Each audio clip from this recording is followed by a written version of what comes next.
ବିଭୀଷଣର ଝିଅ ଏମିତି କିଏ ଥିଲେ ଯାହାକୁ ରାବଣ ମଧ୍ୟ ଡରୁଥିଲା? କ'ଣ ଥିଲା ତାଙ୍କର ରହସ୍ୟ? ରାବଣର ନାମ ଶୁଣିଲେ ହିଁ ତାଙ୍କର ସମସ୍ତ ଶକ୍ତି ବି ମନେ ପଡ଼ିଯାଉଥିଲା। ଏହି କଥା ଭାବିଲେ ବି ଆଶ୍ଚର୍ଯ୍ୟ ଲାଗେ କି ରାବଣ ବି କାହାକୁ ଡରୁଥିଲା।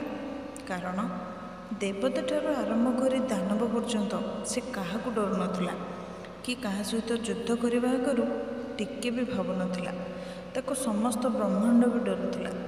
ହେଲେ ତାରି ବଂଶରେ ଏମିତି ଜଣେ ଥିଲା ଯାହାକୁ ରାବଣ ବହୁତ ଭୟ କରୁଥିଲା। ରାମାୟଣର ଯେତେ ବି ଚରିତ୍ର ଆସିଛନ୍ତି ଲୋକମାନେ ପ୍ରାୟ ସମସ୍ତଙ୍କୁ ଜାଣନ୍ତି, କିନ୍ତୁ ତାପରେ ବି ଏମିତି କିଛି ରହସ୍ୟମୟ ଚରିତ୍ର ବି ଅଛି ଯାହା ବିଷୟରେ ଲୋକମାନେ ବହୁତ କମ୍ ଜାଣିଥିବେ। ସେଥିମଧ୍ୟରୁ ଜଣେ ହେଲେ ବିଭୀଷଣର ଝିଅ। ସେ ଏମିତି କିଏ ଯେ ରାବଣ ତାଙ୍କର କୌଣସି ବି କଥା ବି କାଟି ପାରୁନଥିଲା କି ତାଙ୍କ ସହ ଟକ୍କର ନେବାକୁ ମଧ୍ୟ ଚାହୁଁନଥିଲା। ଆସନ୍ତୁ ଆଜିର ଏହି ଭିଡ଼ିଓରେ ଜାଣିବା ତାର ପ୍ରକୃତ ରହସ୍ୟ।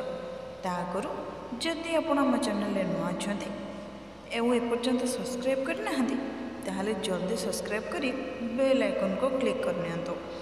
ଯେତେବେଳେ ରାବଣ ମାତା ସୀତାଙ୍କୁ ହରଣ କରି ଆଣିଥିଲା ତାଙ୍କୁ ଅଶୋକ ବାଟିକାରେ ବନ୍ଦୀ କରି ରଖିଥିଲା। ଆଉ ସେତେବେଳେ ସେ ଭୟାନକ ରାକ୍ଷସୀମାନଙ୍କୁ ମାତା ସୀତାଙ୍କ ପାଖରେ ରଖିଥିଲା। ଆଉ ମାତା ସୀତାଙ୍କୁ କେମିତି ବି ହେଉ ଡରେଇ ବା ଧମକେଇ ବିବାହ ପାଇଁ ରାଜି କରାଇବା ପାଇଁ ଆଜ୍ଞା ଦେଇଥିଲା। ସେହି ରାକ୍ଷସୀମାନେ ଯେତେବେଳେ ମାତା ସୀତାଙ୍କୁ ଡରାଉଥିଲେ ସେତେବେଳେ ବିଭୀଷଣର ଝିଅ ଆସି ସୀତାଙ୍କ ଠାରୁ ସେମାନଙ୍କର ପିଛା ଛଡ଼େଇ ସବୁ ବିପଦରୁ ରକ୍ଷା ବି କରୁଥିଲା। ତାଙ୍କର ନାମ ଥିଲା ତ୍ରିଜଟା। ତ୍ରିଜଟା ଏକ ମାତା ପରି ସୀତାଙ୍କ ସମସ୍ତ କଥା ବୁଝୁଥିଲେ। ସୀତା ବି ତ୍ରିଜଟାଙ୍କୁ ମାତା ବୋଲି ଡାକୁଥିଲେ। ତ୍ରିଜଟା ରାମଭକ୍ତ ବିଭୀଷଣର ଝିଅ ଥିଲେ। ତାର ମାତାଙ୍କ ନାମ ଥିଲା ଶର୍ମା। ସେ ରାକ୍ଷସ ଜାତିର ଥିଲେ ମଧ୍ୟ ସେ ରାମଭକ୍ତ ଥିଲେ।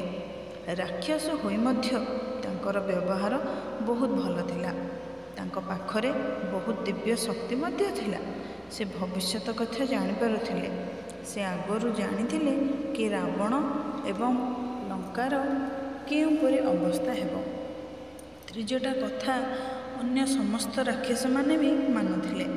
ଲଙ୍କା ଜଳିବା ଓ ରାବଣର ମୃତ୍ୟୁ କଥା ସେ ଆଗରୁ ବି କହିସାରିଥିଲେ। ଆଉ ଏହା ରାବଣ ବି ଜାଣିଥିଲା। ଏଥିପାଇଁ ରାବଣ ତ୍ରିଜଟାକୁ ଡରୁଥିଲା। ଆପଣମାନେ ଜାଣିଲେ ଆଶ୍ଚର୍ଯ୍ୟ ହେବେ କି ଆଜି ବି ତ୍ରିଜଟା ଅଛନ୍ତି। ସେ ଏକ ମନ୍ଦିରରେ ସ୍ଥିତ ଅଛନ୍ତି। ବନାରସ ଆଉ ଉଜ୍ଜୟିନୀରେ ତ୍ରିଜଟାଙ୍କର ଏକ ମନ୍ଦିର ଅଛି। ଯୁଦ୍ଧ ସରିବା ପରେ ଯେତେବେଳେ ମାତା ସୀତା, ରାମ, ଲକ୍ଷ୍ମଣ ଅଯୋଧ୍ୟା ଫେରିଲେ ତ୍ରିଜଟା ବି ତାଙ୍କ ସହ ଆସିଥିଲେ।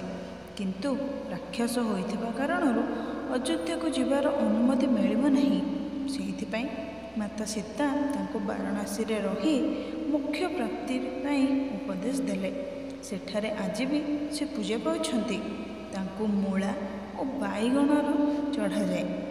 ଆଉ ଉଜ୍ଜୟିନୀରେ ମଧ୍ୟ ବାଲବୀର ହନୁମାନଙ୍କ ମନ୍ଦିର ପାଖରେ ତାଙ୍କର ମନ୍ଦିରଟି ଅଛି। ଇଏ ଥିଲେ ସେହି ରହସ୍ୟମୟ ରାକ୍ଷସୀ ଯାହାକୁ ତ୍ରିଜଟା ନାମରେ ସମସ୍ତେ ଜାଣନ୍ତି, ଯାହାକୁ ରାବଣ ମଧ୍ୟ ଡରୁଥିଲା।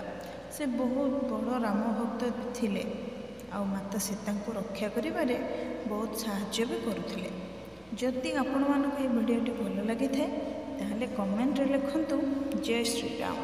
ଆଉ ଲାଇକ୍, ସେୟାର, ସବସ୍କ୍ରାଇବ୍ କରିବାକୁ ବି ଭୁଲିବେନି। ରହିଲି, ପୁଣି ଦେଖା ହେବ ଆଉ ଏକ ଭିଡ଼ିଓ ସହିତ। ଜୟ ଜଗନ୍ନାଥ, ଜୟ ଶ୍ରୀରାମ, ଜୟ ବଜରଙ୍ଗବଲି।